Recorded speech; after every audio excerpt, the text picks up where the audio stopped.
What's up, YouTube? How y'all doing? How they caught the serial killer Ted Bundy?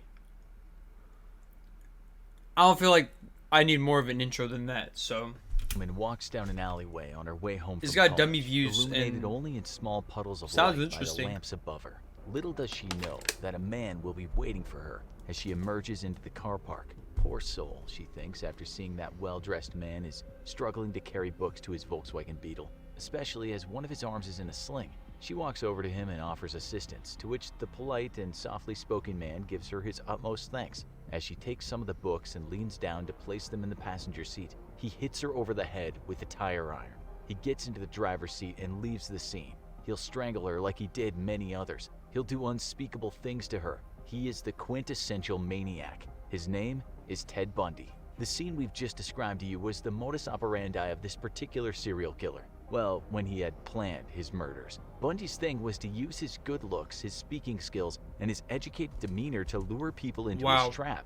At times, he'd put his arm in a sling or even walk on crutches to give his victims a false sense of security. How harmful could a man be on crutches, one dressed in a suit, driving a cute car? This is why he was so hard to catch. He just didn't fit the profile of a serial killer, one who did absolutely disgusting things to people at the moment they died and after they died. He probably should have been caught much earlier than he was. After all, when young women went out and never came back. I saw a man close to the library, man with one arm in a sling. On a few occasions, witnesses came forward and said they had seen a man lurking around, a man with one arm in a sling, a man that drove a VW Bug.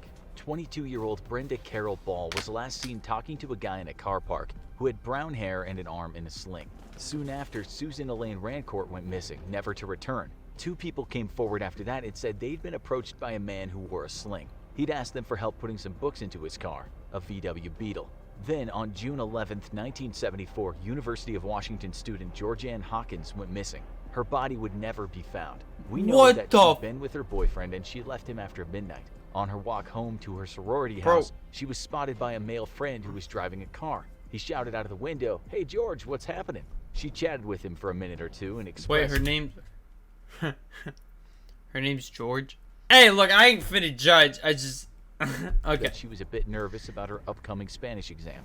Later, witnesses told the Español cops is that they'd duro. seen some guy skulking around in an alleyway close to Hawkins's, a guy whose arm was in a sling. One woman said he'd asked her to help him load a briefcase into a light brown Volkswagen Beetle. Little did she know at the time how close she was to being murdered. Hawkins wasn't so lucky. She fell for the trick, as any helpful person might. We know what happened to her because Bundy later talked about it. When she was close enough to his car, he hit her over the head with a crowbar, which knocked her clean out. When she came around, she was obviously confused, although to Bundy's surprise, she seemed to think that he'd turned up to help her with Spanish. She was evidently in shock. This is what Bundy Wait, she for real said that shit? said about that. It's odd the kinds of things people will say under those circumstances. Yeah. He strangled her and dumped her body, a body he would return to on at least 3 occasions. You can only imagine how demented he was returning to a body that was decomposing. He had his reasons, but we'll get to that. Bundy was brazen, there's no doubt about it. He didn't ever think he'd be caught. He thought he was too intelligent for the police. After all, he'd worked in politics. He worked as an assistant director of the Seattle Crime Prevention Advisory Committee, where he wrote a paper on rape prevention. He did a stint at the Department of Emergency Services, where he talked about missing women and how to find them. And that's likely why Bundy didn't have any qualms about returning to the alleyway from where he'd picked up Hawkins. The day after the abduction, he was there at the same time as the police, hiding in plain sight as he picked up one of the girl's shoes and her necklace. If he wasn't picking up girls in a car park or close by one, he was sneaking into basements while they slept and then bludgeoning the victim with some kind of iron bar. Bundy was like the boogeyman, a serial killer that crawled through windows and viciously attacked people while they were at their most vulnerable. But he was also a con artist. He played confidence tricks and he was very good at it. Investigators knew that when girls went missing, at times a man was seen with an arm in a sling, a man that owned a VW Beetle. Bro, if that's... like, this is what I don't get, like, how it worked and why he kept doing it. Like, if all these people were saying, like, the same car and the same, like, arm in a sling, why would he keep doing it so off? You know what I'm saying? Like, just continue to do it. Like, and then the cops, like, I don't know when this happened, like, how far back, but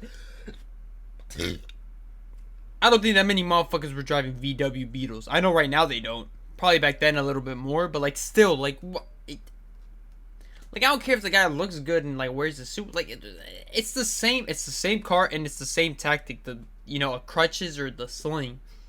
Like it. Surely Bundy was easy prey after that. How many VW Beetles were there in those Thank areas? you! Those with most to fear were young white women. Bundy's victims were almost always in their late teens or early 20s. They were Caucasian, and most of them were attractive. They studied at university and were said to be intelligent and gifted students. Another thing was the fact that each girl disappeared at a college where construction work was going on. Could the disappearances be linked? Wondered investigators. They just didn't know. They had very little forensic evidence to work with, and there were no bodies. That didn't mean the cops thought the girls had just taken off someplace. State of mind suggested that. Only weeks after Hawkins went missing, 2 women were abducted in broad daylight at Lake Sammamish State Park, not far from the city of Seattle. Bundy had first approached 5 women in the park, and in what they later described as a Canadian or British accent, the man introduced himself as Ted. Ted, dressed in a pressed white tennis outfit could you with help one me arm unload in a my sling, sailboat? asked them A if sailboat? Ted, dressed in a pressed of them said no, but one followed him to his car. Thankfully, she ran away when she became aware that there was no sailboat. That day, Bundy managed to enlist one woman for help, and he later abducted another close to a restroom. Both would die. Did he kill one in front of the other? He once said that that was true, but close to his execution date, he recanted that terribly bleak detail. This is not a story about his crimes, though. What we want to know is how the hell did the police not get closer to Bundy, seeing as he was using the same car and the same sling trick, and so the same modus operandi? Thank He you. even told the girls that escaped that he was named Ted. What more did the cops need? A written confession? They were closer, but still a long way from getting him. They at least now had good description of this Ted guy, and it did quite look like him. In no time at all, this sketch appeared in many newspapers and was shown on TV. Remember that we said Bundy worked at the Department of Emergency Services? Well, one of his coworkers there saw the sketch and heard about the Volkswagen Beetle, and she knew she was looking at her colleague, Mr. Bundy. She made a call to the cops, as did another. But even without the the sketch, like, dude, it's a guy in a sling and a beetle. Like, what the fuck? That motherfucker took rinse and repeat to like the next level and was succeeding. Person that knew Ted Bundy. The cops at the time were receiving something like 200 of these calls in one day, and they quickly assumed that a clean-cut law student with no criminal record couldn't be behind the abductions. Serial killers didn't look like that, or so they thought. The heat was on, though, and Bundy knew it. A couple of months after his last murder, bones were being found. Those bones were the remains of his victims, scattered in various places where the cops hadn't thought to look. It was fortunate for Bundy then that he was accepted to study at the University of Utah Law School. He packed his bags and headed south in August of '74. He was only in Utah a month when he started killing again. September 2nd, a hitchhiker. October 2nd, a 16-year-old girl. October 18th, a 17-year-old girl from a pizza parlor. It turned out that she was the daughter of a police chief. After her decomposing body was found on a hiking trail, the post-mortem exam revealed that Bundy had kept her alive for perhaps 7 days. Each had been subjected to the most brutal depravity, although Bundy admitted years later that after he killed them, he shampooed their hair and applied makeup to their faces, keeping them in a state that he liked. He wanted the physical possession of the remains, and he wanted to do what he wanted to them. He sometimes chopped them, sometimes kept heads in his apartment, and he dressed them in the way he wanted them to look. And then he took a photograph. When you work hard to do something right, he once said, you don't want to forget it. More abductions happened, more murders, as well as attempted. I think I've actually seen a picture. Like, it's like it was a YouTube video, I think, or I think it was like on Instagram or some shit. It's like pictures that you wouldn't know, like, are creepy or whatever. And one of them, I think it was Ted Bundy. Like, it was this dude, like this young man, next to this wife or whatever, this woman. And then no, I think the caption said it was the guy's wife.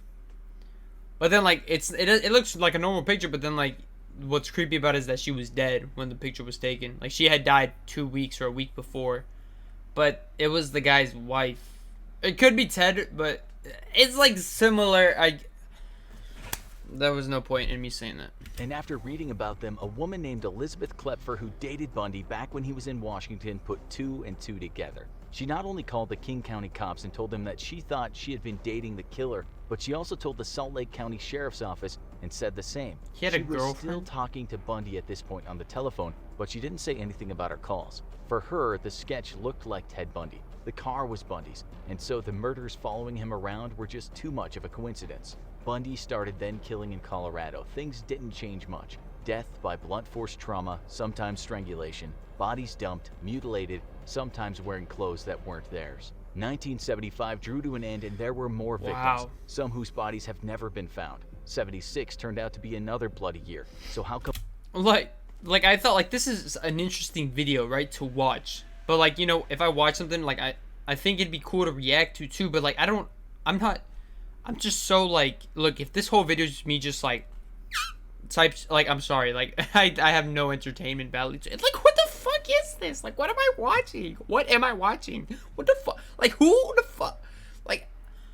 Like who raised this motherfucker? Like and cops weren't at the very least looking at Bundy? They only did that after they discovered a new toy, a computer, and a database. They found that they could input data about the murders and the computer would compare that data to data already in the system. Thousands of names were in that database, but only 26 names matched the crimes. Bundy's was one of them. The problem was connecting the Utah and Colorado murders to the Pacific Northwest murders. At the time, there were no large databases containing all the state's police departments. The fact of the matter was, while the cops should have known better after the tip-offs, because Bundy moved around, he managed to evade capture. But then, he was pulled over by a cop in a Salt Lake City suburb after he'd been driving around looking suspicious. On searching Bundy's car, the cop found quite the collection of suspicious items. A ski mask, trash bags, handcuffs, a crowbar, lengths of rope, and an ice pick. All that was pretty much the consummate serial killer's stash. It didn't take long for the cops to understand that they might have a maniac on their hands, and they had the phone call from Bundy's lover in their records, and they had his car description from one of the abductions. Still, after searching his house, the police didn't have enough to keep him. One thing they didn't find that day was a bunch of photographs of his dead victims. Things would have been very different had they discovered those awful snaps. Bundy was on the loose again, but he was being monitored all day long. Some of the cops flew to Seattle to speak to Bundy's lover. She told them that some things just didn't add up, such as why did he keep crutches in his house? And what about that plaster of Paris? Not to mention the surgical gloves, big knives, meat cleaver, and a bag full of women's clothes. Bundy was certainly in a fix now, but he was by no means done. He sold his beloved Beetle, but that was soon sequestered by investigators who gave the interior a good going over. What they found were strands of hair from females, and those females were very likely victims of murder. Police brought Bundy in and put him in a lineup, but they only had enough evidence to possibly put him on trial for aggravated kidnapping and attempted criminal assault. His parents paid his $15,000 bail and off he went, once again, a free man, but under heavy round-the-clock surveillance. He actually lived with his lover again while he was on bail, which shooters from Utah, Washington, and Colorado all finally got together and shared their stories and what evidence they had. They were pretty darn sure that they had a serial killer on their hands. Bundy was a desperate man around this time, likely knowing that his crimes or most of them would catch up with him and he'd be looking at the death penalty. He chose to defend himself, and because of that he didn't have to wear handcuffs or leg shackles in court. On one of those court appearances, he managed to convince the court he needed the library and he leapt from a window. He actually survived for 6 days around the wilderness of the Aspen Mountains, but was eventually picked up by the cops. The case against him for that one murder was actually quite weak, but it seemed that Bundy believed they would get him. If he was done for that case, more cases might follow. Over a period of 6 months, he got his hands on a floor plan of the jail. He saved money after getting it smuggled in by visitors, and he also got himself a hacksaw. On December 30th, 1977, Bundy filled his bed with books, so it might look like he was sleeping. He then got through the ceiling and into an apartment. There, he changed into civilian clothes and then he walked out of the jail. He went from Chicago to Atlanta to Florida in stolen cars, only stopping to steal certain items or wallets from people. On January 15, 1978, he walked around at night in Florida State University. In the early hours of the morning, he assaulted, bludgeoned, strangled, and bit 3 sleeping women in 3 different rooms, all within about 15 minutes. 2 of them survived, but were very injured. He left the sorority house and went to an apartment building where he viciously attacked another girl, fracturing her skull and jaw. There, he left behind one of his favorite things, his pantyhose mask. Police also found sperm and hair samples. Bundy later drove to Jacksonville where he abducted and killed a 12-year-old girl. A few days later, he was stopped by a police officer. During questioning, he kicked the man's legs and ran for it. The cop fired warning shots, but Bundy kept running. He was too slow. He was tackled. and in spite of his best efforts, he couldn't get the gun from the cop. Bundy was done for, sat in a car, handcuffed, on his way to certain death. Still, this Florida policeman didn't know who he had in the car. He was not aware that he was carrying one of the USA's most wanted fugitives. God. He certainly had no idea that the occupant of his vehicle would become known as one of the worst. Do you know what Bundy said to the cop while he was in the car? He said, "I wish you had killed me." Eventually, he confessed to 30 murders, but there could have been many more. On January 24th, 1989, age 42, Bundy took his final breaths in the electric chair. His last words were, "I'd like you to give my love to my family and friends." Now, Okay.